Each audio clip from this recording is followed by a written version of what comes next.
Lord యేసుక్రీస్తు ప్రభువారి ప్రశస్తమైన నామంలో మీ అందరికీ శుభాలు. చిన్న ప్రార్థన చేసుకుని దేవుని వాక్యాన్ని మనం ధ్యానించుకుందాం. పరిశుద్ధుడా, ప్రేమ కలిగిన తండ్రి, నీకు స్తోత్రాలు, వందనాలు చెల్లించుకుంటున్నాం ప్రభా. ఈ క్రిస్మస్ దినాన మరి ఒకసారి నీ గ్రంథం వద్దకు మేము వస్తూ ఉన్నాము. ఈ వాక్యము ద్వారా శ్రేష్టమైన నీ ఆత్మీయ సత్యాలను, మర్మాలను మీరే మాకు బయలుపరచవలసిందిగా వేడుకుంటున్నాను ప్రభా. నన్ను సంపూర్ణంగా నీ సిలువ చాటున మరుగుపరచండి. వాక్యాన్ని వింటున్న ప్రతి ఒక్కరూ నీ మాటల ద్వారా తాకబడినట్లు నీవే సహాయము చేయమని వేడుకుంటున్నాను ప్రభా.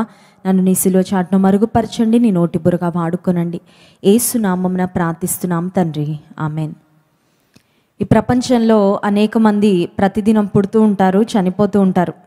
అయితే మనం పుట్టడానికి ముందు ఎప్పుడైతే తల్లి గర్భంలో పిండంగా మనం ఫామ్ అవుతామో ఆ రోజు నుండి తల్లికి కొన్ని రకాలైన సిమ్టమ్స్ స్టార్ట్ అవ్వడం, కొంతమందికి మార్నింగ్ సిక్నెస్ అని ఇటువంటి ప్రారంభమై గర్భంలో బహుశా ఒక బిడ్డ ఎవరైనా ఉన్నారేమో అని తెలుస్తుంది. ఆ తర్వాత ప్రెగ్నెన్సీ టెస్ట్ తర్వాత ఒక బిడ్డ పుడతాడు అని వారికి అర్థమవుతూ ఉంటుంది.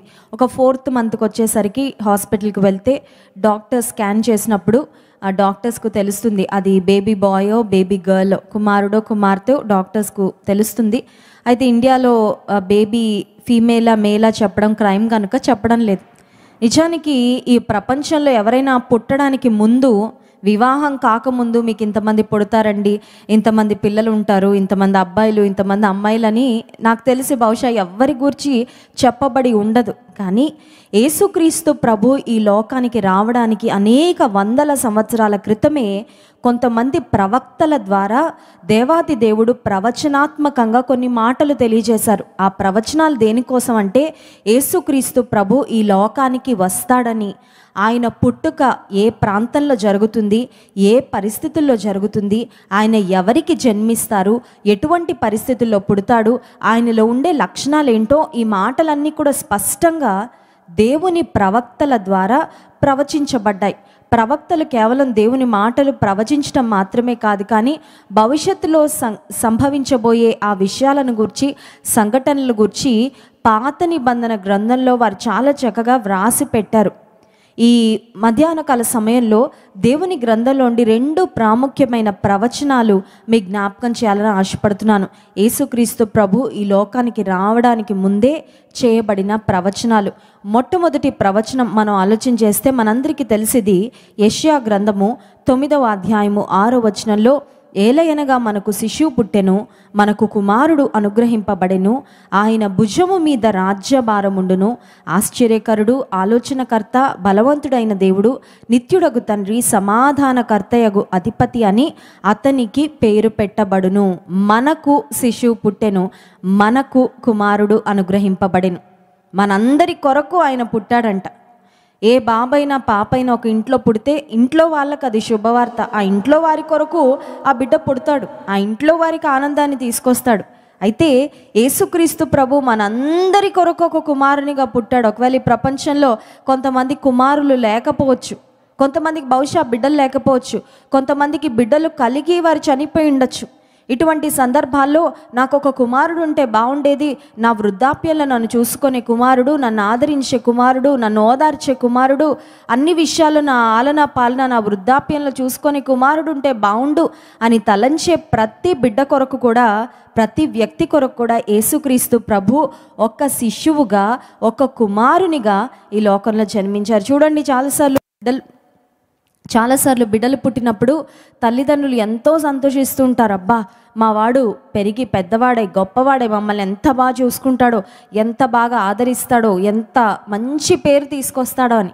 కానీ నిజానికి బిడ్డలు పెరిగి పెద్దవారైన తర్వాత కానీ అర్థం కాదు వాళ్ళు గొప్పవాళ్ళు అవుతారా, లేకపోతే తల్లిదండ్రులకు ఇబ్బందిని కలిగజేసేవారు అవుతారా, తల్లిదండ్రులకు ఘనతను తెచ్చేవారు అవుతారా, అవమానాన్ని తెచ్చేవారు అవుతారా, నిజానికి వేచి చూసే వరకు మనకు తెలీదు. అయితే యేసుక్రీస్తు ప్రభువు ఈ లోకంలో ప్రతి ఒక్కరి కొరకు ఒక కుమారునిగా పుట్టారు. కుమారునిగా ఆయన పుట్టడం మాత్రమే కాదు, కానీ ఒక కుమారుడు ఏమైతే ఒక తల్లి తండ్రికి అందించగలడో అవన్నీ, ఇంకా వాటికంటే ఎక్కువైన ఆశీర్వాదాలు యేసుక్రీస్తు ప్రభువు ఈ లోకానికి తీసుకొని వచ్చారు. 6వ వచనం 2వ భాగంలో ఉంటుంది, మనకు కుమారుడు అనుగ్రహించబడెను, ఆయన భుజము మీద రాజ్యభారముండును, and the government shall be on his shoulders. ఆయన రాజ్యముల యొక్క భారాన్ని మోస్తాడంట. మీరు అనుకోవచ్చు, నాకు చాలా భారాలు ఉన్నాయండి, I'm too much troubled in my life. చాలా ఎటు చూసినా భారాలే. కొన్ని ఆర్థిక భారాలు ఉన్నాయి, కొన్ని ఆరోగ్య విషయంలో భారాలు ఉన్నాయి, బిడ్డల విషయంలో భారాలు ఉన్నాయి, బాధ్యతలు ఉన్నాయి, అత్తమామల విషయంలో నాకు భారాలు ఉన్నాయి, బాధ్యతలు ఉన్నాయి. ఇవన్నిటినీ నేను ఎలా మోయాలి? వీటన్నిటినీ నేను ఎలా మేనేజ్ చేసుకోవాలి? ఈ పరిస్థితులన్నిటిలో నాకు ఎవరు సహాయం చేస్తారు అని మీరు అనుకుంటున్నట్లయితే, రాజ్యముల భారాన్ని ఆయన భుజాల మీద పెట్టుకుంటూ వచ్చిన లోకరక్షకుడైన యేసుక్రీస్తు ప్రభు శుభవార్త ఏంటంటే, నీ భారాన్ని నా భారాన్ని కూడా ఆయన మోయడానికి సిద్ధంగా ఉన్నాడు. హల్లెలూయా. చాలాసార్లు మనం భారాలు మోస్తూ మోస్తూ మోస్తూ ఆ భారాలతోనే చతికిల పడిపోతూ ఉంటాం. ఒకానొక దేశంలో వరల్డ్ వార్ 2 జరిగిన తర్వాత ఆ దేశ ప్రజలు చాలామంది వరల్డ్ వార్ 2లో చనిపోతే మిగతా వారు, బ్రతికున్న వారందరూ కూడా ఒక రకమైన నిరాశలోకి వెళ్ళిపోయి ఆ ప్రజలందరూ ఇలా తలలు కిందకు వేసుకొని భుజాలన్నీ వంగిపోయిన స్థితిలో నడిచేవారంట. అంటే వాళ్ళు స్ట్రైట్గా నిలబడి స్ట్రైట్గా నడవలేని పరిస్థితి. అంటే స్ట్రైట్గా ఎవరిని కళ్ళల్లో కూడా చూడలేని అంత కృంగుదలలోకి వెళ్ళిపోయారంట. చూడండి, కొన్నిసార్లు మనం మానసికంగా కృంగిపోయినప్పుడు మనకి ఏమి చేయాలనిపించదు, ఎవరితో మాట్లాడాలనిపించదు, ఏదో ఒక కొత్త పని పూనుకొని చేయాలి అన్న ఉత్సాహం ఏమాత్రం మనలో ఉండదు. ఒకవేళ నీ జీవితంలో బరువులు బాధ్యతలు ఎక్కువైపోయి ఈ భారాలన్నీ నిన్ను అణగారుస్తున్నట్లయితే, నాకున్న బాధ్యతలు నిర్వర్తించాలనే ఆశ నాకుంది, కానీ నా బాధ్యతలు బరువులు మోయడానికి శక్తి అయితే నాకు లేదండి, అంత మానసికమైన బలం నాకు లేదు, అంత శారీరకంగా బలం నాకు లేదు, ఆరోగ్యం నాకు లేదు అన్నట్లయితే, రాజ్యముల భారాన్ని మోయడానికి వచ్చిన లోకరక్షకుడైన యేసయ్య నీ భారాన్ని కూడా ఆయన మోయడానికి సిద్ధంగా ఉన్నాడు. నీ బరువు, నీ బాధ్యత ఆయన మీద నీవు ఉంచగలిగితే, కుమారునిగా ఆయన నువ్వు స్వీకరించగలిగితే, దేవుడు కూడా తప్పకుండా నీ జీవితంలో శ్రేష్టమైన ఆశీర్వాదాలు నీకు అనుగ్రహిస్తాడంట. కీర్తనల గ్రంథము 2వ అధ్యాయంలో ఒక చక్కని మాట వ్రాయబడింది చూడండి. కీర్తనల గ్రంథము 2వ అధ్యాయము 12వ వచనం. ఆయన కోపము త్వరగా రగులుకొనును, కుమారుని ముద్దు పెట్టుకొనుడి, లేని ఎడల ఆయన కోపించును, అప్పుడు మీరు త్రోవ తప్పి నశించెదరు. ఇక్కడ వ్రాయబడిన కుమారుడు ఎవరంటే మనకు పుట్టే కుమారుడు కాదు. మనకు పుట్టిన కుమారులైనా కుమార్తెలైనా ఒక వయసు వరకే మనకి ముద్దు ముచ్చట. ఆ తర్వాత పెరుగుతున్న కొద్దీ వాళ్ళని 4 వేయాలనిపిస్తుంటుంది అల్లరి చేస్తున్నప్పుడు కదండి. ఇప్పుడు పిల్లలు చిన్నగా ఉన్నప్పుడు వాళ్ళు చేసే పనులు చాలా ముద్దుగా ఉంటాయి, క్యూట్గా ఉంటాయి. పెరిగే కొద్దీ పిల్లలు మనకి ముద్దు రారు, మనకి కోపం వస్తూ ఉంటుంది వాళ్ళ మీద, లేకపోతే వాళ్ళకి అన్నీ నేర్పించాలి. దే ఆర్ గ్రోన్ అప్, వాళ్ళు ఎదుగుతున్నారు కాబట్టి ఎదుగుతున్న పిల్లలకు తగినట్లుగా తల్లిదండ్రులు వాళ్ళతో వ్యవహరిస్తూ ఉంటారు.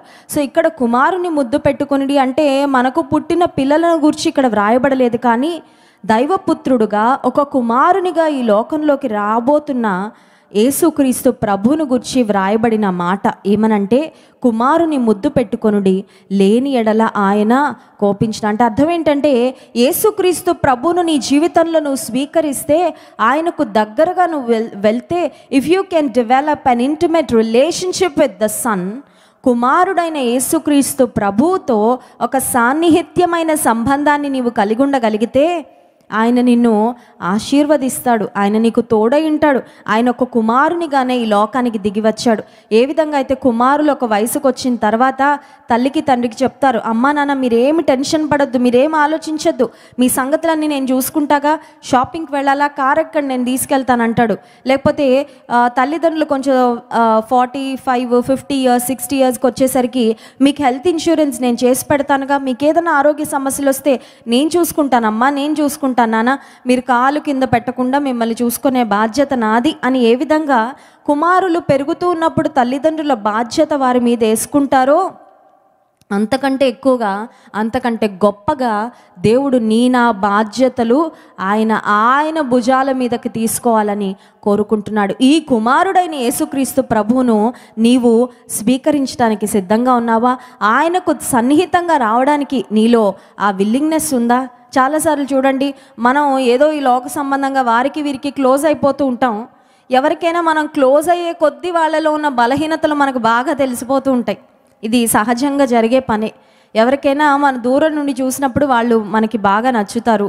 అండ్ దెన్ స్లోగా మన ఫ్రెండ్షిప్ చేయడం ప్రారంభిస్తాం.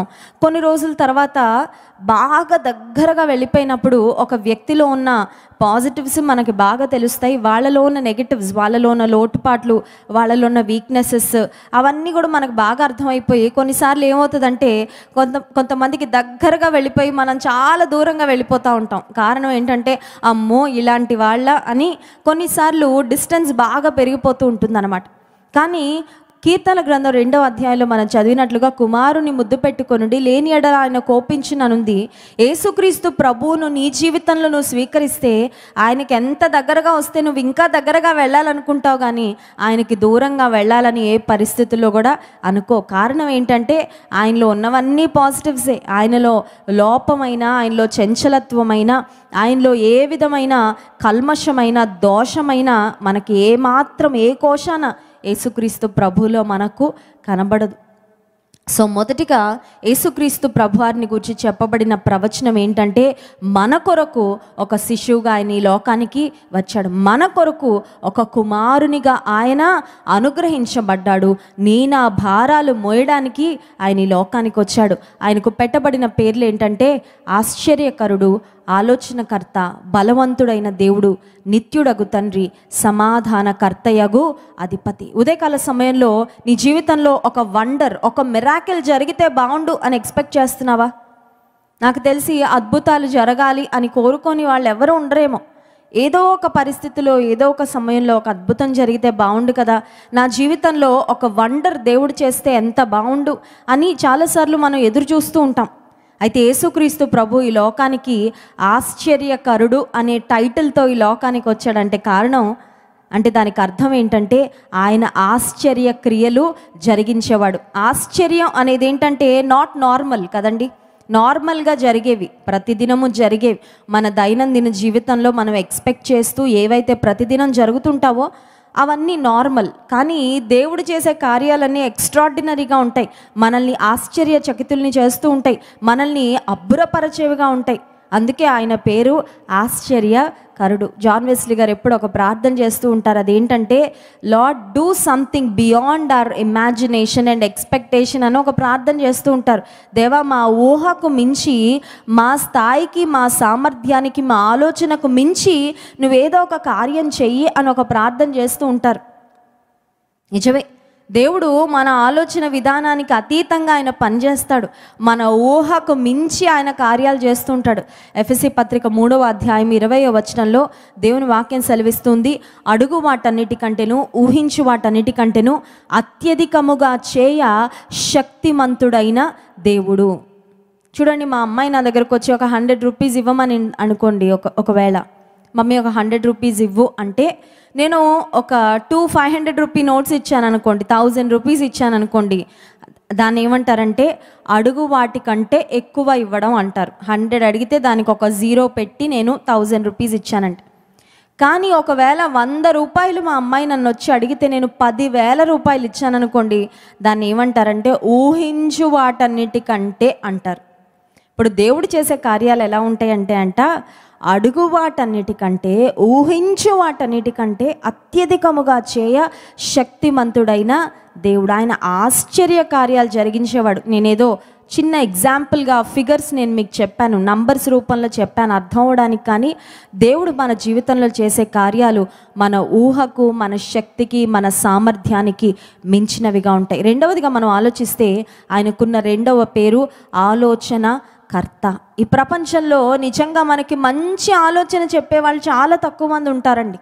మంచి ఆలోచన, కొంతమంది మనకు ఒక ఆలోచన చెప్తారు, వాళ్ళ ఆలోచన ప్రకారం మనం చేశాక నష్టం వచ్చిందనుకోండి, వాళ్ళ దగ్గరికి వెళ్ళి మీరు సలహా ఇచ్చారండి, నేను ఇలా చేశాను, నాకు ఇలా జరిగిందంటే, ఏమోనండి అది మంచిది అనుకున్నాను అందుకని చెప్పాను, మీకు సరిగ్గా అది వర్కౌట్ అవ్వలేదా, ఐఎమ్ సారీ, నేనైతే అది మంచి ఆలోచన అని, నా దృష్టిలో అది మంచి ఆలోచనే, కానీ బహుశా మీకు వర్కౌట్ అవ్వలేదేమో అని ఎవరైనా ఆలోచన చెప్పిన వారు వారి ఆలోచన ప్రకారం మనం ముందుకు వెళ్ళి నష్టపోయినప్పుడు చేతులు దులిపేసుకుంటారేమో. కానీ దేవాది దేవుడు మనకిచ్చే ఆలోచన ఎలా ఉంటుందంటే భవిష్యత్తుని ఎరిగి ఆయన ఆలోచన చెప్తాడు. చూడండి, ఒకవేళ ఎవరైనా మనకు సలహా ఇస్తే ఒక 1 మంత్, ఒక 1 ఇయర్, ఒక 2 years వరకు ఆలోచన చేసి ఇదైతే ఈ సంవత్సరానికి ఇలా చేస్తే బాగుంటుంది, వచ్చే సంవత్సరానికి ఇలా చేస్తే బాగుంటుందని ఏదో కొంతవరకు ప్రెడిక్ట్ చేసి వాళ్ళకున్న జ్ఞానాన్ని బట్టో అనుభవాన్ని బట్టో కొన్ని మాటలు చెప్పగలరు. కానీ దేవాది దేవుడు మనకిచ్చే ఆలోచనలు ఎలా ఉంటాయంటే, ఆయన అనంత జ్ఞానం కలిగిన వాడు కనుక ఆయనకు మన ఫ్యూచర్ 1 year 2 years కాదు, మనం ఎప్పుడు చనిపోతామో కూడా ఆయనకు తెలుసు, మన భవిష్యత్తు ఏంటో కూడా ఆయనకు తెలుసు. దేవా, నీ ఆలోచన నాకు ఇచ్చి నడిపించు, నీ సలహా నాకు కావాలి, నీ గైడెన్స్ నాకు కావాలి, నాకేం చేయాలో తెలియడం లేదు, నాకేం చేయాలో తోచడం లేదని ఆయన వైపు చూస్తే తప్పకుండా ఆయన మంచి ఆలోచనను అనుగ్రహించే దేవుడు. కానీ ఆలోచన ఎవరికి ఇస్తాడంటే అడిగిన వారికి ఇస్తాడు ఆలోచన. చూడండి, ఒక మాట మనం వాడుతూ ఉంటాం, ఉచిత సలహా అని. సలహా ఫ్రీయే, అవునా కాదా? సలహాలు ఇవ్వడం చాలా ఈజీ. కానీ సలహాలు యూజువల్గా ఎవరిస్తారంటే మనం అడిగితే సలహాలు ఇస్తారు. దేవుడు కూడా నాకు గైడెన్స్ ఇవ్వు ప్రభా, నాకు ఆలోచన ఇవ్వు, నేను ఏ మార్గంలో వెళ్ళాలో నాకు బోధించు అని అడిగినప్పుడు ఆయన చక్కని ఆలోచన ఇచ్చి మనల్ని నడిపిస్తూ ఉంటాడు. మూడవదిగా మనం గమనించినట్లయితే బలవంతుడైన దేవుడు, he is strong, he is mighty. Mighty అనే మాట ఇక్కడ ఇంగ్లీష్ బైబిల్లో వ్రాయబడిన మాట ఏంటంటే he is a mighty God అనే మాట వ్రాయబడింది. మనకున్న బలము చూడండి, చిన్న వయసులో తక్కువ బలం ఉంటుంది, యవ్వన కాలానికి వచ్చేసరికి అది గ్రాఫ్లో అలా పైకి వెళ్తుంది. యవ్వన కాలంలో బలం అనేది ఒక బెస్ట్గా ఉంటుంది. ఆ తర్వాత మధ్య వయసుకి వచ్చేసరికి మళ్ళీ గ్రాఫ్ చిన్నగా ఫాలో అవుతుంది. ఆ తర్వాత వృద్ధాప్యంలోకి వచ్చేసరికి తెలుసు కదా, చిన్నగా అడుగు చిన్నపిల్లలు తప్పటి అడుగులు వేసిన స్టైల్లో ఉంటాయన్నమాట. వృద్ధాప్యంలోకి వచ్చినప్పుడు అడుగులు వేస్తున్నప్పుడు కొన్నిసార్లు నేను నా చిన్నతనంలో చర్చ్ ఫస్ట్ ఫ్లోర్లో ఉన్నప్పుడు కొంతమంది ఓల్డ్ ఏజ్లో ఉన్న వాళ్ళు చిన్నగా అడుగు వేసుకుంటూ మెట్లెక్కేవారు. వాళ్ళ పక్కనే నేను నిలబడి వారి చేయి పట్టుకొని మెట్లెక్కిస్తూ ఉండేదాన్ని. అప్పుడు అనిపించేది, వీళ్ళని ఇలా ఒకసారి చంకను పెట్టుకొని ఆ పైన దింపేసి వస్తే ఎంత బాగుండు, ఈ 10 నిమిషాలు పాపం ఈ 4 మెట్లు ఎక్కడానికి 10 నిమిషాలు కష్టపడి స్లోగా ఎక్కుతున్నారని. మళ్ళీ నా వెయిట్ ఏమో అప్పటికి 40 kgs, వాళ్ళ వెయిట్ ఏమో 65 kgs, మరి నేను ఎక్కడ ఎత్తుకోగలను? కానీ నాకు ఆ భావన వస్తూ ఉండేది. ఎందుకంటే వృద్ధాప్యంలోకి వచ్చేసరికి బలం ఉండదు, శక్తి ఉండదు, బలహీనం అయిపోతుంది శరీరం. చిన్న పిల్లలు అడుగులు వేసినట్లుగా బలహీనంగా అడుగులు వేస్తూ ఉంటారు, చేతుల్లో పట్టుత్వం ఉండదు, ఏదన్నా ఇస్తే పడేస్తూ ఉంటారు, పెద్ద పెద్ద బరువులు మొయ్యలేరు. కొన్నిసార్లు వాళ్ళ దేహం యొక్క బరువు కూడా వారు మోసుకోలేని పరిస్థితుల్లోకి వెళ్ళిపోతూ ఉంటారు. మానవ దేహంలో ఉండే బలము ఒకరోజున్న బలం మరొకసారి ఉండదు. ఒక వయసులో ఉన్న బలం వయసు ఉడిగిపోయిన తర్వాత మనకు ఉండదు. కానీ మన దేవునికి ఉన్న పేరేంటంటే ఆయన బలవంతుడైన దేవుడు. He is a mighty God. బలం కలిగిన దేవుడే కాదు, ఆయన చేసే కార్యాలు కూడా బలమైన కార్యాలే. ఆయన అడిగితే ఖచ్చితంగా మనకు కూడా బలం ఇస్తాడంట. హల్లెలూయా. యెహోవా కొరకు ఎదురు చూచువారు నూతన బలము పొందుతారు అనే మాట వ్రాయబడింది. యెషయా గ్రంథం 40వ అధ్యాయం 31వ వచనంలో మాట ఉంటుంది, వారు పక్షిరాజుల వలె రెక్కలు చాపి పైకి ఎగురుదురు, అలేక పరుగెత్తుదురు, సొమ్మసిల్లక నడిచిపోదురని. పక్షిరాజు అంటే గ్రద్ద మధ్య వయసుకు వచ్చేసరికి అది ఒక రకమైన బలహీనతలోకి వెళ్ళిపోతుందంట. ఆ బలహీనత ఏ టైప్ అంటే అది దాదాపు మధ్య వయసుకు వచ్చేసరికి దాని రెక్కలు బాగా పెరిగిపోయి, రెక్కలు వెయిట్ బాగా పెరిగిపోయి దానికి ఇంకా రెక్కలు అలా ఫ్లాప్ చేసి ఆకాశంలోకి వెళ్ళడానికి కూడా దాని రెక్కలు సహకరించవంట. దాని ముక్కు కూడా బాగా వంగిపోయి అది సరిగ్గా ఆహారాన్ని మరి పట్టుకోవడానికి కానీ ఆహారాన్ని టేర్ చేసుకొని తినడానికి కానీ దాని ముక్కు సహకరించదంట. అలాంటి సమయంలో పక్షిరాజు ఏం చేస్తుందంటే కొన్ని వారాలు ఎవ్వరికి కనబడకుండా ఒక కొండ ప్రాంతానికి ఒంటరిగా వెళ్ళిపోయి దాని ఈకలన్నీ అదే పీకేసుకుంటుందంట. ఆ పాత ఈకలు ఏవైతే ఉన్నాయో, ఇప్పుడు చూడండి, మనం బాగా వెంట్రుకలు పెరిగిపోతే we go for a haircut. Hair కట్కి వెళ్ళినప్పుడు కొంచెం ఫ్రెష్గా కొంచెం లైట్ వెయిట్గా అనిపిస్తుంది. ఎంత జుట్టేసుకొని తిరిగే వాళ్ళకి చక్కగా ట్రిమ్ చేయించుకొని మంచిగా హెయిర్ కట్ చేయించుకునే వాళ్ళకి తేడా ఉంటుంది. సో ఈ పక్షిరాజు కూడా ఆ ఈకలు ఏవైతే ఉంటాయో వాటన్నిటిని దాని బీక్తో దాని ముక్కుతో అదే వాటిని ఊడదీసేసుకుంటుందంట. ఆ తర్వాత దాని ముక్కు కూడా బాగా వాడి ఆ ముక్కుతోనే కదండి అది ఏదన్నా ఆహార పదార్థాలను చీల్చి తినాలన్నా పట్టుకోవాలన్నా ముక్కునే ఉపయోగిస్తూ ఉంటుంది. కాబట్టి ఆ బీక్ కూడా బాగా ఓల్డ్గా వంకరగా అయిపోతే ఆ బీక్ని తీసుకెళ్ళి ఆ బండలు ఏవైతే ఉన్నాయో వాటికి వేసి కొట్టి ఆ బీక్ని కూడా పగలగొట్టేసుకుంటుందంట. ఆ ప్రాసెస్ చాలా పెయిన్ఫుల్గా ఉంటుందంట. ఆ ఈగలకి ఆ ఈకలన్నీ పీకేస్తున్నప్పుడు, ఆ ముక్కుని ఇరక్కొట్టేసుకుంటున్నప్పుడు చాలా పెయిన్ఫుల్ ప్రాసెస్ అది. ఇంకోటి ఏంటంటే, ఆ పరిస్థితుల్లో అది ఎవరికి కనబడదు, ఎక్కడ తిరగదు, ఒక ప్రాంతంలో ఉండిపోద్ది. కానీ కొన్ని రోజుల తరువాత దానికి మళ్ళీ కొత్త ఈకలు వస్తాయి. ఆ తర్వాత మళ్ళీ దాని బీక్ గ్రో అయిన తర్వాత ఒక యవ్వన బలం, ఒక యవ్వన శక్తి ఆ గ్రద్దలోనికి వస్తూ ఉంటుందంటే, విశ్వాస జీవితంలో కూడా మనకు ఆ రిఫ్రెషింగ్ ఎక్స్పీరియన్స్ ఖచ్చితంగా కావాలి. కొన్నిసార్లు దేవునితో నడుస్తున్నట్టే ఉంటాం కానీ ఏదో ఇబ్బందులు, ఏదో కష్టాలు రావడం వల్ల సోలిపోతూ ఉంటాం, బలహీన పడిపోతూ ఉంటాం, నీరసిల్లిపోతూ ఉంటాం. ఇంకా నాకు బలం లేదు, ఇంకా నాకు శక్తి లేదు. ఏలియా మన వంటి స్వభావము గల మనుష్యుడే అనే మాట యాకోబు పత్రికలో వ్రాయబడింది. ఏలియా వెళ్ళి ఆకాశము నుండి ప్రార్థన చేసి అగ్నిని దింపి బయలు ప్రవక్తల ముందు యెహోవాయే దేవుడని రుజువు చేశాడు. కానీ ఒకానొక సమయంలో ఆహాబు రాజు యొక్క భార్య అయిన యెజబెల్ ఒక నోటు పంపిస్తుంది. ఏమనంటే, నిన్ను నేను ప్రాణాలతో మిగల్చను, నువ్వు ఇంతమంది బయలు ప్రవక్తలను చంపిస్తావా, నిన్ను ప్రాణాలతో నేను మిగల్చను అన్నప్పుడు ఏలియా మరణాపేక్ష గలవాడై దేవునికి ఒక ప్రార్థన చేస్తాడంట. గొప్ప ప్రవక్త, దేవుని ప్రవక్త, ఇంత మట్టుకు చాలును, ఇనఫ్ ఇస్ ఇనఫ్ లార్డ్, ఇంక ఇప్పటిదాకా నీ కోసం చాలా సేవ చేశాను, ఇప్పటి వరకు నీ కోసం నేను చాలా ప్రయాసపడ్డాను, ఇప్పటి వరకు నీ గురించి అనేక మందికి ప్రకటించాను, ఇక నాకు శక్తి లేదయ్యా, ఇంకా నన్ను నువ్వు తీసేసుకో. కొన్నిసార్లు మనం కూడా అలాగే ఫీల్ అవుతుంటాం. ఇంకా చాలు, ఇంకా ఈ జీవితం చాలు, ఇంక కష్టపడింది చాలు, ప్రయాసపడింది చాలు, దేవుని పని చేసింది చాలు, ఇక ఈ జీవితానికి ఇది చాలు అనుకుంటాం. కానీ దేవుడు అంట దేవదూతను పంపించి రొట్టెను, కొంత ఆహారాన్ని ఏలియా కొరకు పంపించి, నీ శక్తికి మించిన ప్రయాణం ఉంది, లే బయలుదేరి ఆహారాన్ని తిని బలం తెచ్చుకొని నా కోసం ముందుకు వెళ్ళని దేవుడు ఏలియాను ప్రోత్సాహపరిచినట్లుగా దేవుని వాక్యాలు మనం చూస్తున్నాం. ఎందుకు ఈ మాటలు చెప్తున్నానంటే, చాలాసార్లు జీవితంలో ఎంత బలమైన వ్యక్తులైనా బలహీన పడిపోతూ ఉంటాం.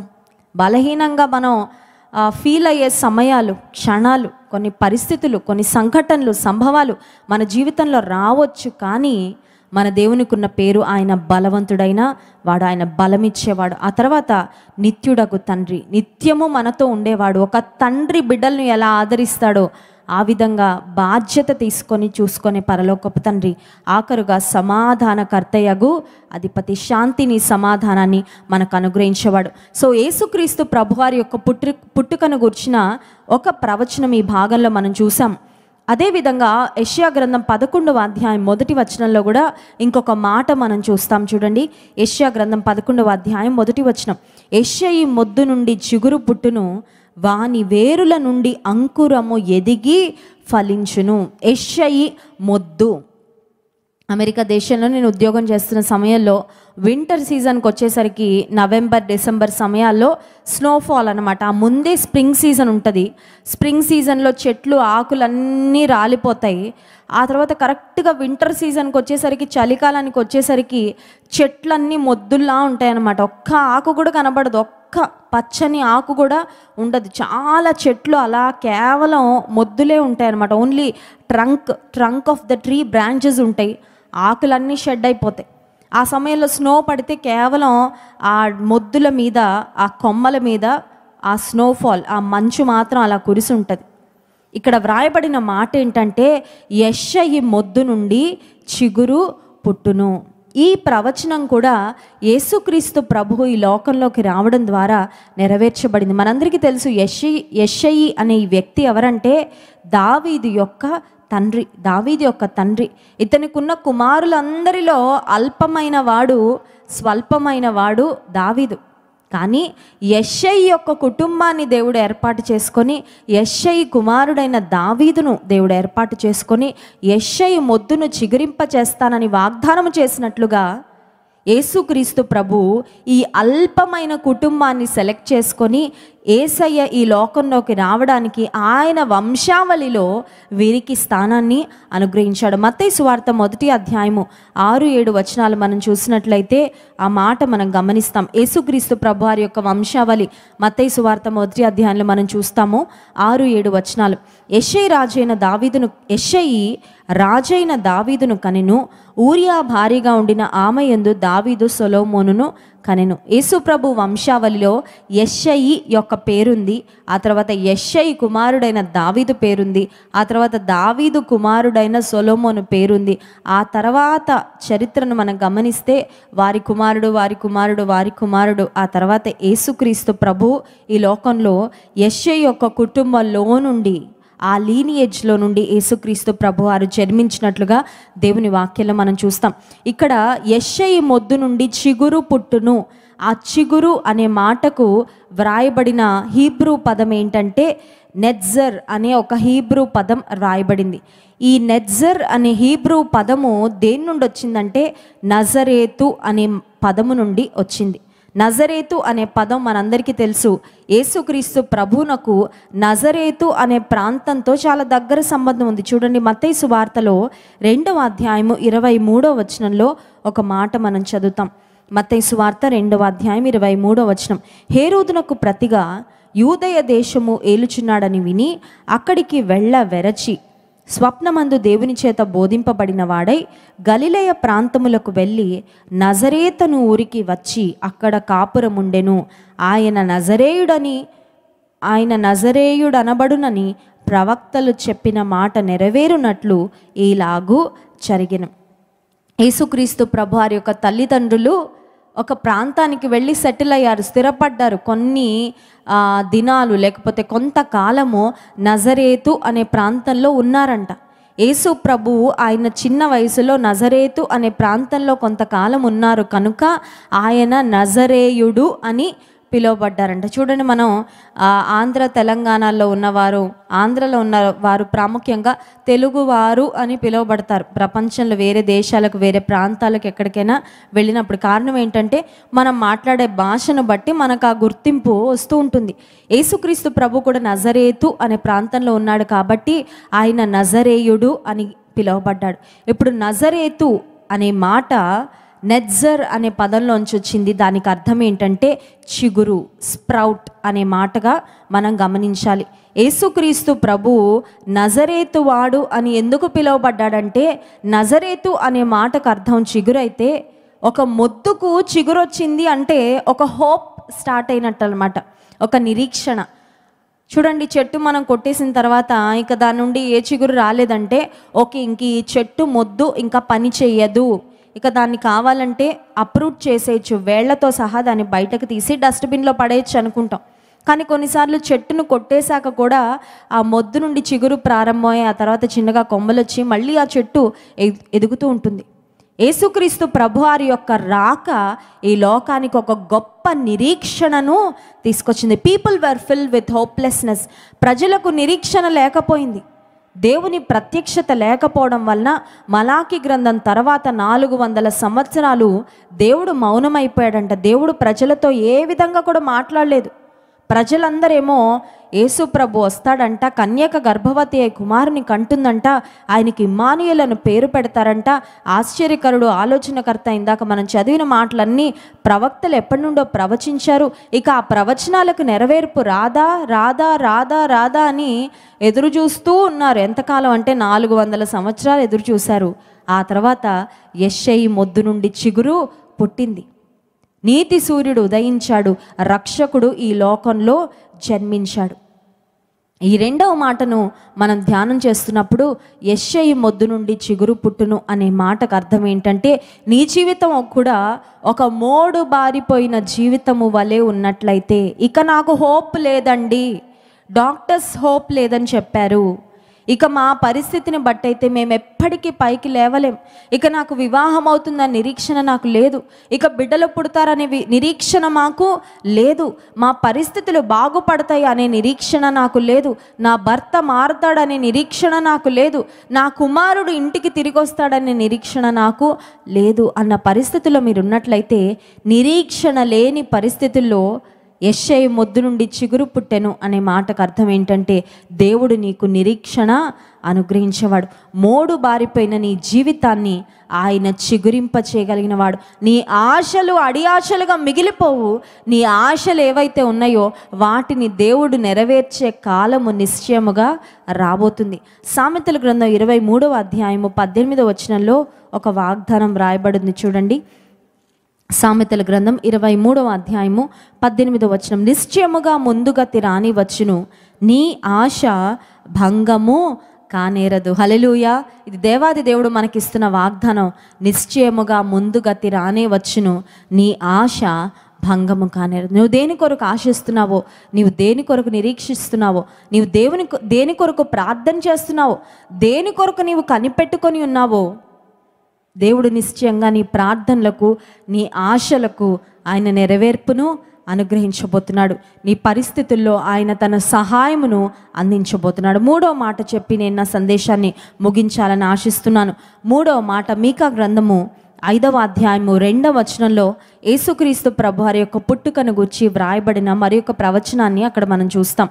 మీకా గ్రంథం 5వ అధ్యాయము 2వ వచనం, బెత్లెహేము ఎఫ్రాతా, యూదావారి కుటుంబములలో నీవు స్వల్ప గ్రామమైనను నా కొరకు ఇశ్రాయేలీయులను ఏలబోవాడు నీలో నుండి వచ్చును. పురాతన కాలము మొదలుకొని శాశ్వత కాలము ఆయన ప్రత్యక్షమగుచుండెను.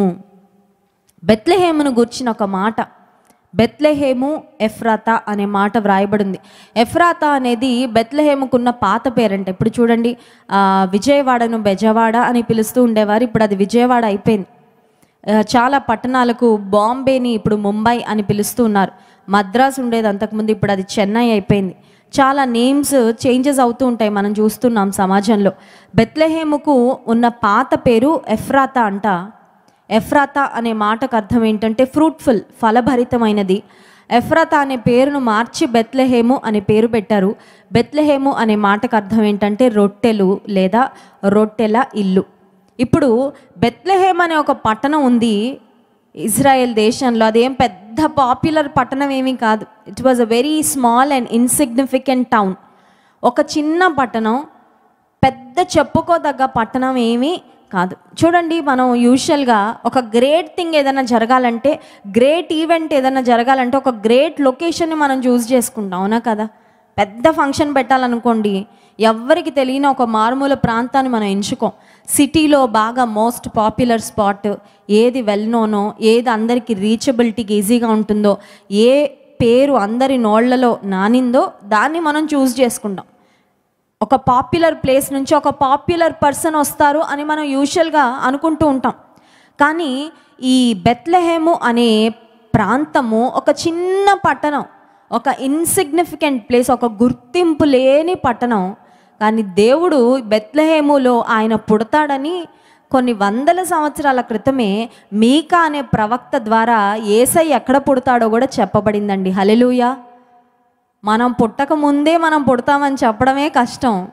కానీ యేసుక్రీస్తు ప్రభు పుట్టడానికి కొన్ని వందల సంవత్సరాల క్రితమే ఆయన కన్యక గర్భాన పుడతాడని దేవాతి దేవుడు ముందే చెప్పించాడు. ఆ తర్వాత ఆయన బెత్లెహేములో పుడతాడని కూడా ముందుగానే చెప్పించాడు. ఇక్కడ బెత్లెహేమును గురించి చెప్పబడిన మాట, బెత్లెహేము ఎఫ్రాతా, యూదా వారి కుటుంబములలో నీవు స్వల్ప గ్రామమైనను. You are least. చాలా సింపుల్ టౌన్, చాలా స్వల్ప గ్రామం. అందులో యూజువల్గా ఉండే వాళ్ళందరూ కూడా చాలా సాదాసీదా ప్రజలంట. బాగా చదువుకున్న వాళ్ళు, బాగా ధనికులు, బిజినెస్ మెన్, బిజినెస్ మ్యాగ్నెట్స్, లేకపోతే పొలిటీషియన్స్, ఇలాంటి వాళ్ళు ఉండే ప్రదేశమే కాదంట బెత్లెహేము. చాలా స్వల్పమైన గ్రామము. అయితే నా కొరకు ఇశ్రాయేలీయులను ఏలబోవాడు నీలో నుండి వచ్చును. బట్ నేను నిన్ను ఏర్పాటు చేసుకున్నాను బెత్లెహేము. ఈ ప్రపంచాన్ని ఏలబోయే అధిపతి నీలో నుండి రాబోతున్నాడు. ఇక్కడ మనం ఒక ఆత్మీయ సత్యాన్ని నేర్చుకోవాలి. అదేంటంటే, ఎవరు బలహీనులో, ఎవరు అంత గుర్తింపు లేనివారో, ఎవరు అంత జ్ఞానం లేనివారని తలంచుకుంటున్నారో దేవునికి వారు కావాలి. ఎందుకంటే దేవుడు తన శక్తిని, తన బలాన్ని, తన సామర్థ్యాన్ని కనుపరుచుకొను నిమిత్తము దేవుడు అల్పమైన స్వల్పమైన వారిని, అల్పమైన స్వల్పమైన వాటిని ఆయన ఏర్పాటు చేసుకుంటాడంట. ఒక గొప్ప వ్యక్తిని దేవుడు ఏర్పాటు చేసుకుంటే ఆ వ్యక్తి అనుకుంటాడు, నేను గొప్పోని కాబట్టి దేవుడు కంట్లో నేను పడ్డాను, దేవుడు నన్ను ఎన్నుకున్నాడని డంబంగా ఫీల్ అవుతాడేమో. కానీ ఒక ఏమీ లేని అల్పమైన స్వల్పమైన వ్యక్తిని దేవుడు ఎన్నుకొని దేవుడు ఆ వ్యక్తిని ఆశీర్వదిస్తే ఆ వ్యక్తి ఎప్పటికైనా ఓ మాట చెప్తాడు, అదేంటంటే ఇదంతా నా గొప్పతనం కాదండి, ఇదంతా దేవుని మహిమ, ఇదంతా దేవుని కృపే, ఇదంతా దేవుని యొక్క అనుగ్రహం తప్ప నేను గర్వించడానికి గొప్పగా ఫీల్ అవ్వడానికి ఏ అవకాశం కూడా లేదని. 1 కొరింథీ పత్రిక మొదటి అధ్యాయము 27వ వచనం నుండి మనం గమనించినట్లయితే దేవుడు ఎవరిని ఏర్పాటు చేసుకుంటాడో అక్కడ వ్రాయబడింది. 1 కొరింథీ పత్రిక మొదటి అధ్యాయము 27వ వచనం, ఏ శరీరియు దేవుని ఎదుట అతిశయింపకుండునట్లు జ్ఞానులను సిగ్గుపరచుటకు లోకములో ఉండు వెర్రి వారిని దేవుడు ఏర్పరచుకొని ఉన్నాడు. హల్లెలూయా. ఈ చుట్టూ చాలామంది జ్ఞానవంతులు ఉన్నారేమో, వాళ్ళకి చాలా డిగ్రీలు ఉన్నాయి పేరు వెనకాల, వాళ్ళు చాలా లోక జ్ఞానం సంపాదించుకున్న, చాలా జనరల్ నాలెడ్జ్ ఉంది, చాలా కుయుక్తితో చాలా సామర్థ్యంతో, మరి బ్లాక్ని వైట్ అంటున్నారు, వైట్ని బ్లాక్ అంటున్నారు, వాళ్ళకి చాలా మాటకారితనం ఉంది. బహుశా నువ్వు అనుకోవచ్చు, అందరిలో నేనే జ్ఞానం తక్కువ, అందరిలో నేనే వెర్రివాడిగా ఉన్నానే అని నువ్వు భావించవచ్చు. కానీ దేవుడు జ్ఞానులను సిగ్గుపరచడానికి లోకంలో వెర్రివారిని ఏర్పరచుకుంటాడు. ఆ తర్వాత మనం గమనించినట్లయితే చూడండి 27వ వచనం 29వ వచనం, దేవుని ఎదుట అతిశయింపుకుంటున్నట్లు జ్ఞానులను సిగ్గుపరచుటకు లోకములో ఉండు వెర్రివారిని దేవుడు ఏర్పరచుకొని ఉన్నాడు. బలవంతులైన వారిని సిగ్గుపరచుటకు లోకములో బలహీనులైన వారిని దేవుడు ఏర్పరచుకొని ఉన్నాడు. ఎన్నికైన వారిని వ్యర్థము చేయుటకు లోకములో నీచులైన వారిని, తృణీకరింపబడిన వారిని, ఎన్నిక లేని వారిని దేవుడు ఏర్పరచుకొని ఉన్నాడు. ఎందుకు అని ఆలోచన చేస్తే 31వ వచనం, అతిశయించువాడు ప్రభువునందే అతిశయింపవలెను అని వ్రాయబడినది నెరవేరునట్లు దేవుని మూలముగా ఆయన మనకు జ్ఞానమును, నీతియు, పరిశుద్ధతయు, విమోచనము ఆయను. హల్లెలూయా. ఈ లోకంలో అతిశయము అనేది మనకు వచ్చిందంటే దేవుని నిమిత్తం తప్ప మనం దేని నిమిత్తం అతిశయించడానికి వీలు లేదు. అందుచేత దేవుడు బలవంతులను సిగ్గుపరచడానికి బలహీనులను, జ్ఞానవంతులను సిగ్గుపరచడానికి వెర్రివారిని, ఎన్నికైన వారిని సిగ్గుపరచుటకు నీచులైన వారిని, తృణీకరింపబడిన వారిని ఆయన ఏర్పాటు చేసుకుంటాడంటే. ఎందుకంటే ఈ బలహీనులు, ఈ జ్ఞానం లేనివారు, ఈ ఎన్నిక లేని వారు వచ్చి దేవుడు వారిని ఆశీర్వదిస్తూ ఉన్నతమైన స్థితికి తీసుకొస్తుంటే వాళ్ళు చెప్తారంట, ఇది నా శక్తి కాదండి, ఇది నా బలం కాదండి, ఇది నా జ్ఞానం కాదండి, నా ఘనత కాదండి, ఇదంతా దేవుని కృపే, దేవుడు నన్ను బలపరిచాడు కాబట్టి ఈ పని నేను చేయగలిగానని. బైబిల్ గ్రంథంలో మనం చూసినట్లయితే యెష్షై కుమారులలో అల్పమైన వాడు దావీదు. వీడెందుకు పని చేయడానికి గొర్రెల దగ్గర పెట్టాడు తండ్రి. సమూయేలు ప్రవక్త నూనె తీసుకొని వచ్చాడు, అభిషేక తైలాన్ని తీసుకొచ్చాడు, రాజును అభిషేకించమని చెప్పాడు దేవుడు నీ కుమారుల్లో ఒకరిని అంటే యెష్షై అనుకున్నాడు, పెద్దోడు నుండి అందరూ handsome number 1, handsome number 2, handsome number 3, రాజుగా ఉండడానికి నా పెద్ద కుమారుడు, రెండో కుమారుడు, మూడో కుమారుడు వీళ్ళందరూ చక్కగా సరిపోతారు, ఇక ఆఖరి వాడి దగ్గరికి వెళ్ళే అవసరం కూడా లేదనుకున్నాడు యెష్షై. అందుకే ఫస్ట్ వాడిని, రెండో వాడిని, మూడో వాడిని అలా ప్రవేశపెడుతూ ఉంటే మొదటి వాడిని చూడగానే ప్రవక్త అయిన సమూయేలు కూడా కొంచెం ఇంప్రెస్ అయిపోయాడు. ఎత్తు, దేహదారుఢ్యం, ఆ తర్వాత ఆ చక్కని మంచి అందంగా ఉన్నాడు. ఇతనేనేమో దేవుడు ఏర్పాటు చేసుకున్న వ్యక్తి అంటే దేవుడు సమూయేలుతో మాట్లాడుతున్నాడు, మనుష్యుడు పైరూపాన్ని లక్ష్య పెడతాడేమో కానీ నేనైతే హృదయాన్ని చూస్తాను. నీ పైరూపంతో దేవునికి పని లేదు, నీ పర్సనాలిటీతో దేవునికి పని లేదు, నీ కలర్తో దేవునికి పని లేదు, నీ ఫిజికల్ స్టేటస్తో దేవునికి పని లేదు, నీకున్న ఫ్యామిలీ బ్యాక్గ్రౌండ్తో దేవునికి పని లేదు, కానీ నీ హృదయ స్థితిని మాత్రం దేవుడు చూస్తుంటాడు. ఒకవేళ అల్పమైన వ్యక్తివని నువ్వు అనుకుంటున్నావా, స్వల్పమైన వ్యక్తివని నువ్వు భావిస్తున్నావా, ఒకవేళ ఏ గుర్తింపు నాకు లేదండి అని నువ్వు తలస్తున్నట్లయితే అల్పమైన వారిని దేవుడు ఎన్నిక చేసుకొని ఆయన బలపరిచి తాను మహిమార్థంగా వాడుకునే దేవుడని దేవుని గ్రంథంలో మనం చూస్తున్నాం. 3వ మాట నేను ముగిస్తున్నాను. మీకా గ్రంథం 5వ అధ్యాయము 2వ వచనం దగ్గరకు మరొకసారి వెళ్దాం. మీకా గ్రంథము 5వ అధ్యాయం 2వ వచనం, బెత్లెహేము ఎఫ్రాతా, యూదా వారి కుటుంబములలో నీవు అల్పమైన గ్రామమైనను నా కొరకు ఇశ్రాయేలును ఏలబోవాడు నీలో నుండి వచ్చును. ఇప్పుడు బెత్లెహేముకి ఎంత గుర్తింపు వచ్చిందండి? అందరూ క్రిస్మస్ సీజన్ వచ్చిందంటే బెత్లెహేం కోసమే మాట్లాడుకుంటారు. అందరూ బైబిల్ గ్రంథాన్ని చదివిన ప్రతి ఒక్కరికి తెలుసు బెత్లెహేం. యేసుప్రభు ఎక్కడ పుట్టారంటే చిన్న సండే స్కూల్ పిల్లల్ని అడిగినా చెప్తారు బెత్లెహేం అని. అంటే ఒక గుర్తింపు లేని చిన్న అల్పమైన పట్టణానికి యేసయ్య పుట్టడం ద్వారా ఎంత గుర్తింపు వచ్చిందో.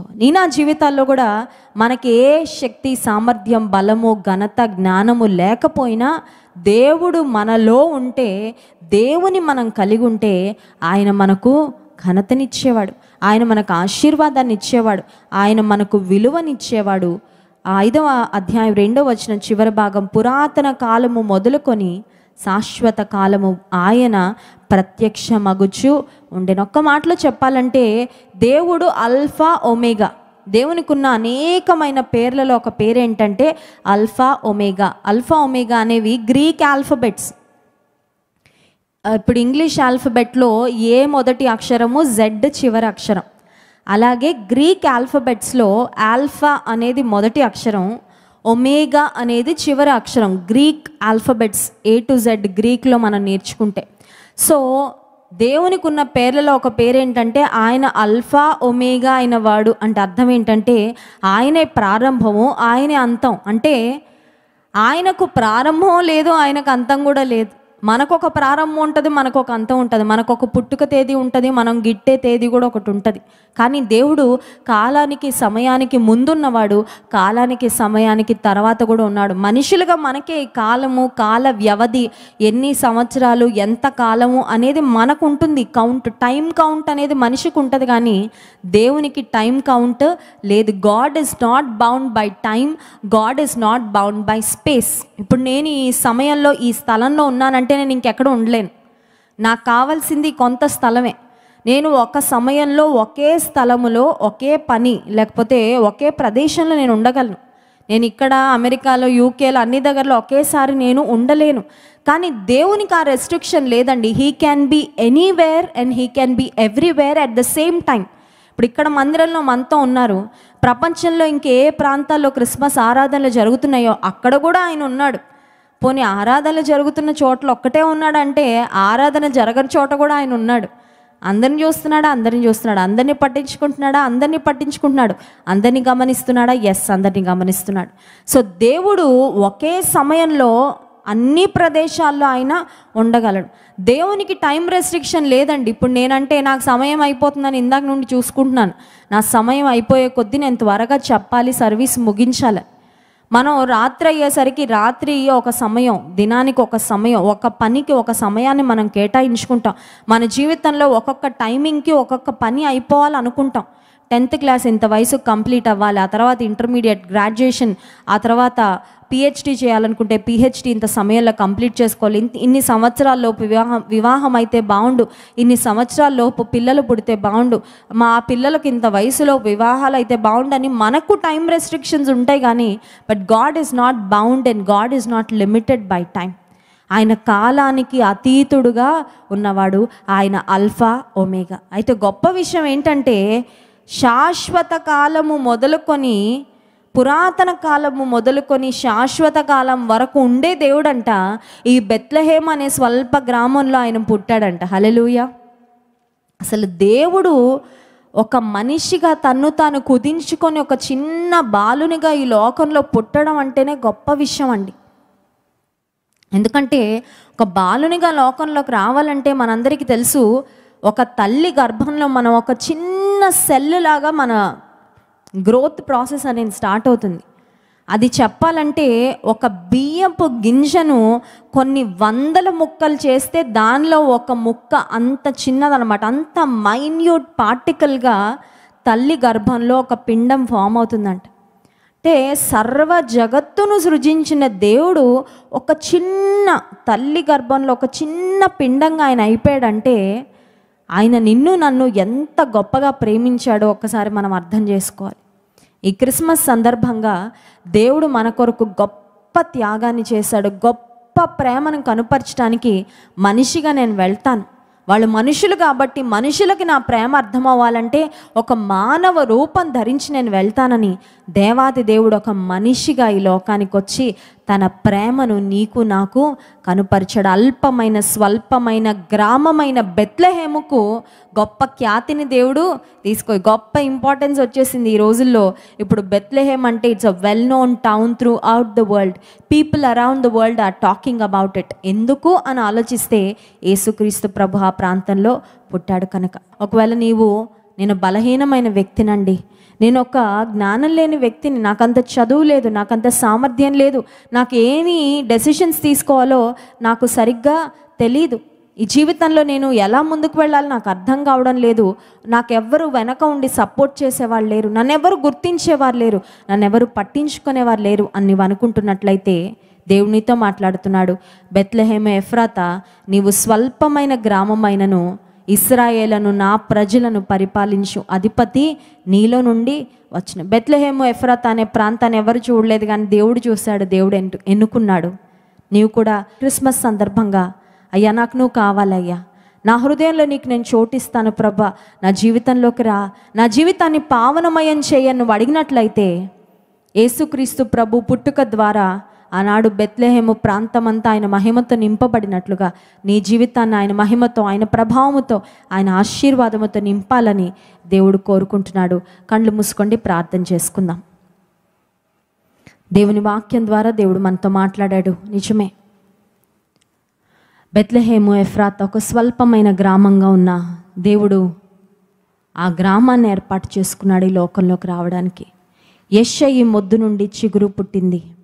నీ జీవితం ఒకవేళ మోడు బారిన స్థితిలో ఉందేమో, ఇక నాకు హోప్ లేదండి, నాకు నిరీక్షణ లేదు, ఈ ఆరోగ్య విషయంలో, ఈ ఆర్థిక సమస్య విషయంలో, ఈ కుటుంబ పరిస్థితి విషయంలో, నా ఉద్యోగ విషయంలో ఇక నాకు ఆశలు లేవు అని నీవు అనుకుంటున్నట్లయితే, నీవే ఆశలైతే కోల్పోయిన ఆశలు చిగురింప చేయడానికి యేసుక్రీస్తు ప్రభు ఈ లోకానికి వచ్చాడు.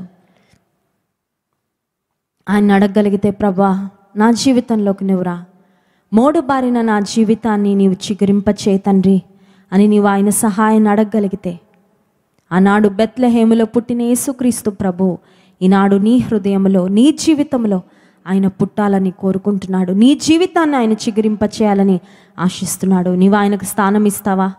నీవు ఆయన ఆహ్వానిస్తావా? ఆహ్వానించినట్లయితే నీవు నిజంగా ధన్యుడో.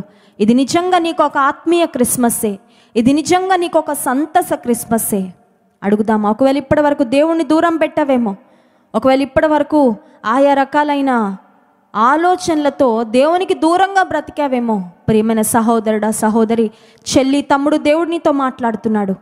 అయ్యా నా హృదయంలోకి రా, నా మోడు బారిన జీవితాన్ని చిగురింపచ్చే. నేను అల్పమైన వ్యక్తినే, స్వల్పమైన వ్యక్తినే ప్రభా, కానీ నాలో నువ్వు జన్మించాలని నేను కోరుకుంటున్నాను అని నువ్వు ఆశించినట్లయితే దేవుడు నీ ఆశను తీరుస్తాడు, నీ బ్రతుకును బాగు చేస్తాడు. పరిశుద్ధ ప్రేమ కలిగిన తండ్రి నీకు స్తోత్రాలు. వాక్యం ద్వారా మీరు మాతో మాట్లాడినందుకు స్తోత్రాలయ్యా. ఆశ్చర్యకరుడు, ఆలోచనకర్త, బలవంతుడైన దేవుడు, నిత్యుడగు తండ్రి, సమాధానకర్తగా, అధిపతిగా ఈ లోకానికి నీవు దిగి వచ్చినందుకు స్తోత్రాలు. నీ జన్మ ఈ ప్రపంచానికి గొప్ప ఆశీర్వాదమయ్యా. నీ జన్మ ఈ చరిత్రను విభజించింది ప్రభా. నీవు పుట్టకపోయింటే మాకు రక్షణ లేదయ్యా, నీవు పుట్టకపోయింటే మాకు మోక్ష భాగ్యం లేదు, నిరీక్షణ లేదు ప్రభా. కానీ నీ జన్మ ద్వారా, నీ పుట్టుక ద్వారా ఈ లోకానికి రక్షణ తెచ్చావు, శాంతినిచ్చావు, సమాధానాన్ని ఇచ్చావు. నీకు స్తోత్రాలు, వందనాలు చెల్లించుకుంటున్నాము. ఎంతమంది అయితే వారి హృదయాల్లోకి, వారి జీవితాల్లోకి నిన్ను ఆహ్వానించారో వారి జీవితాలను నీవు చిగురింపచే ప్రభా. నీవు ఈ లోకంలో ఎవరైతే తక్కువ స్థితిలో ఉన్నారో, ఎవరు బలహీనులుగా ఉన్నారో వారిని ఏర్పాటు చేసుకుంటానని నీవు మా జ్ఞాపకం చేసినందుకు స్తోత్రాలయ్యా. మా బలహీనతలను బట్టి, మా దీనస్థితిని బట్టి మా జీవితాల్లో మేము కృంగిపోకుండా నీ వైపు చూస్తూ, నిన్ను బట్టి మేము ధైర్యము తెచ్చుకుంటూ ప్రభా, అన్ని విషయాల్లో నీ మీద ఆధారపడుతూ, నీ కృపను పొందుకుంటూ, నిన్ను బట్టి అతిశయించే వరంగా మమ్మల్ని అందరినీ నీవే సిద్ధపరచమని వేడుకుంటున్నాను. మరొకసారి విన్న వాక్యాన్ని మా హృదయాల్లో ఫలింపచేయండి అయ్యా. ఎవరైతే వారి హృదయాల్లోకి నిన్ను ఆహ్వానించారో వారి తీర్మానాలను స్థిరపరచండి. వారు అంతం వరకు నిన్ను కలిగి ఉండి, నిన్ను ముందు పెట్టుకొని, నిన్ను మహింపరిచే జీవితాలు జీవించడానికి సహాయము చేయమని ఘనత, మహిమ, ప్రభావములు నీకే చెల్లిస్తూ ఘనుడైన రక్షకుడైన యేసయ్య నామమున ప్రార్థించి స్తుతించి వేడుకుంటున్నాము తండ్రి. ఆమేన్.